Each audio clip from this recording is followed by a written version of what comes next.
What is your problem with Philly? I mean, once you were open, didn't you say someone robbed you? We're getting to the source. We're calling Doug Taylor from Taylor Chip. We love Philadelphia. You love Philly.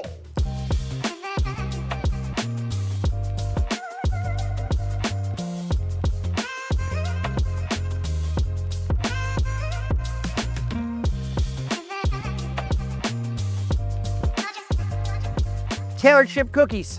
This is if you live in Philadelphia or Pennsylvania, you've seen a cookie shop pop up, right? Maybe in your state, you've seen a cookie shop pop up. But did you know that cookies are not in demand as much as they were a year ago?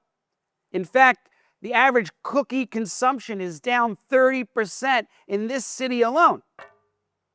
So what's going on? We're gonna get to the bottom of it. We're gonna talk to Doug Taylor from Taylor Chip.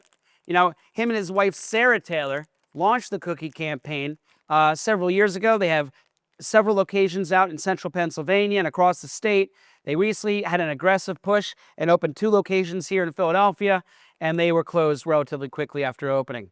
So we're going to figure out what happened and why that's the case, and we'll see if he takes my call today on the GroDega Podcast. We're getting to the source. We're calling Doug Taylor from Taylor Chip. What in the world? Picks up on the first ring. You see that?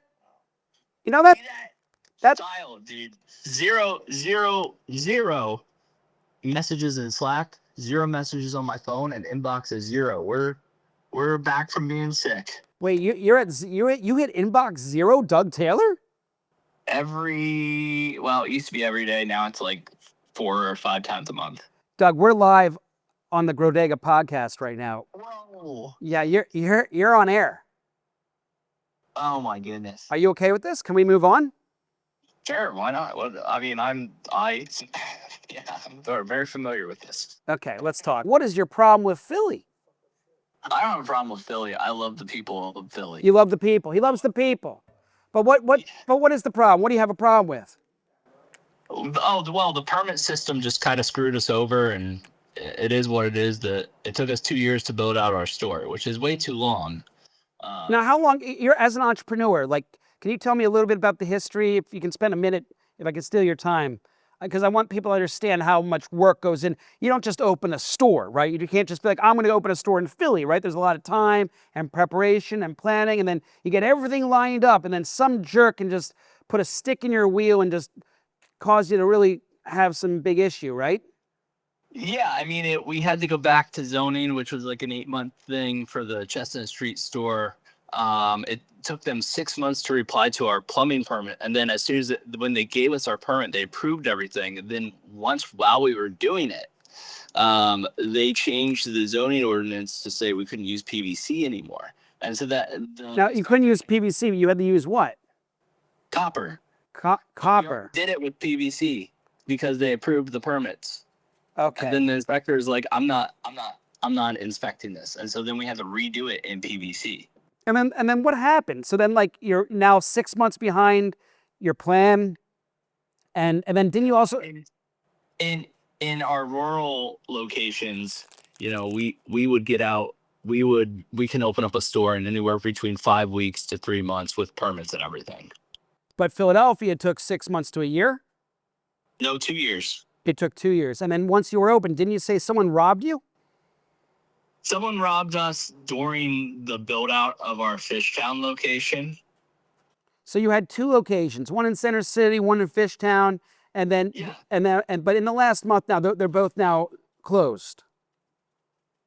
Yeah, in the last month, we had to close them because we just ran out of money.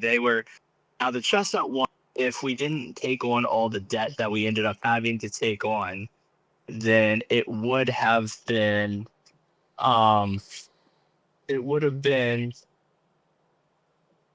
profitable. Chestnut Street, like if we could have just built with cash, then it would have been profitable and we could have stayed there. But yes, so hang on one second. Okay, well, while we wait for Doug here, I mean, it just goes to show, you might have the most amazing cookie in town. But at the end of the day, you got people who are going to throw a wrench in your mix. You're paying rent for air. You can't move in. You got all this hardware and equipment, and personnel that you're paying on standby to open up your store, right, Doug? Yeah. So I mean, And Doug, and tell me about the market for cookies though. Compared to last year, you saw a decrease in cookie sales?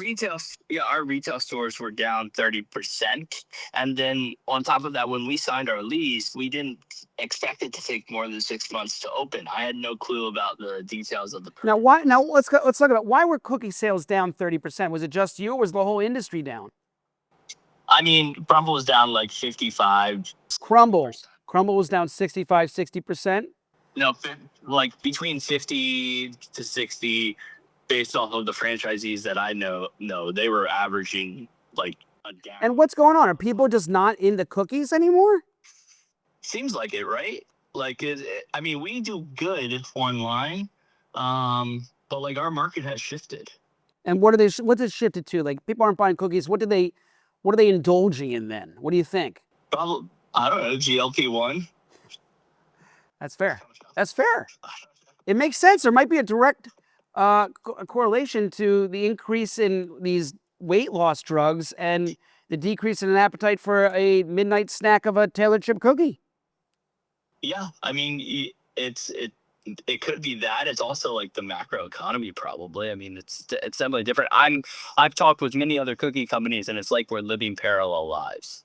So yeah, I mean, but going back to Philadelphia, we love Philadelphia, the community of Philadelphia.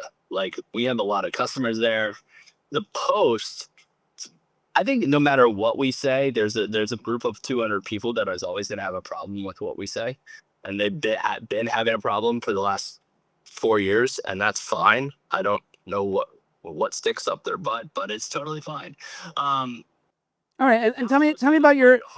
Let's be a lighthearted poke at our decision. Like we as a company do not understand how hard the city of Philadelphia, not the people, make it for you to thrive and open a business as a small business. So we did not have the cash runway to do it, and so we went from $0 in debt to $2 million in debt, trying to accomplish Philadelphia. Because when you have that much extended period of time where you have over $1 million invested in these locations that were not supposed to cost but like 500,000, then you have to take MCAs because you didn't prepare. Now, what's an NCA? What's an NCA?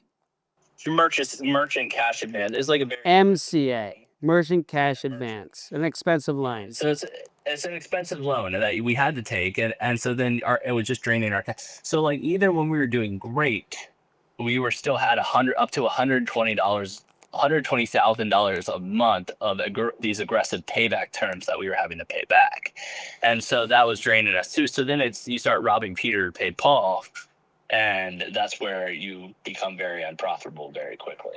That's a lot of cookies. Yeah, it is a lot. Well, speaking of cookies, I just opened your protein cookie. It smells great. Smells great. I'm gonna try it right now, live on air. Oh, it's a little gooey and squishy. Where'd you get it? Don't worry about that. Doug, this is great. It's incredible. Wow. Soft and gooey, sweetened with honey. Man, these are delicious. And this is, how much protein's in this? Which one do you have? Do you have the 30 16 grams. 16 gram. We have a 30 and a 16. Wow. 180 calories. Yeah, A2 dairy. Those ingredients on that package are old. We now do organic. We do organic flour with no enrichment. It's all about gut health. Well, I got a gut feeling that you're going to rebound in a good way. And I thank you for coming on the GroDega Podcast remotely and answering after the first wing. Go on. We love Philadelphia. You love Philly. Nice. We love Philly. Yeah, we love Philly too here on the GroDega Podcast. Yeah, I'm still chewing. All right, well, if you want to get a Taylor chip protein cookie, it's coming to the platform soon. But can you still go to taylorchip.com? Yeah, taylorchip.com. And then you can buy those at taylorchipnutrition.com too. Hey, Doug, any final words for the GroDega audience? No, I'm excited. We're excited to be on Grovara, and and we're almost done getting to the point where we can release some good cookies to the world. Tailored Ship. Actually, we're bringing on the same developer that Ruins or the gummy bear people used for our subscription site and all that. Well, if you want a Tailored Ship protein cookie, coming soon. And thanks, Doug, for joining us today on the GroDega Podcast. Later. Wow, that was cool. I got to tell you something. It's really hard to be an entrepreneur, especially in and that's really interesting. I love to see the statistics. Between the people taking the Wegovy and all these other, weight loss drugs. I mean, they probably were the target audience. I mean, who's going out and getting cookies in Center City? Is these people probably have that sweet tooth and need to get their fix, or fourth meal type of guy or woman. And if you're now focusing on your health, cookies take a back seat. And I'd be curious to know what they're replacing it with. Maybe they're not. Maybe they're just there's just a decrease in calorie intake across the board, especially something that's not necessarily the healthiest option for a dessert item. So, all right, well, that's the Tailored Ship protein cookie. You heard his expose. Now know why Tailored Ship shut down their locations here in Philadelphia. And we're praying for Doug. I'm confident he's such a good entrepreneur. You'll see him return back in full fling. And I don't know, maybe it's all going to be online sales now, but this is a great cookie, Tailored Ship. Fun facts like that are what really empower my day. I love these types of articles. If you have something similar to this, or know a similar story to this, comment, subscribe, all the above, and let us know so we can do a little feature on it here at the GroDega Podcast.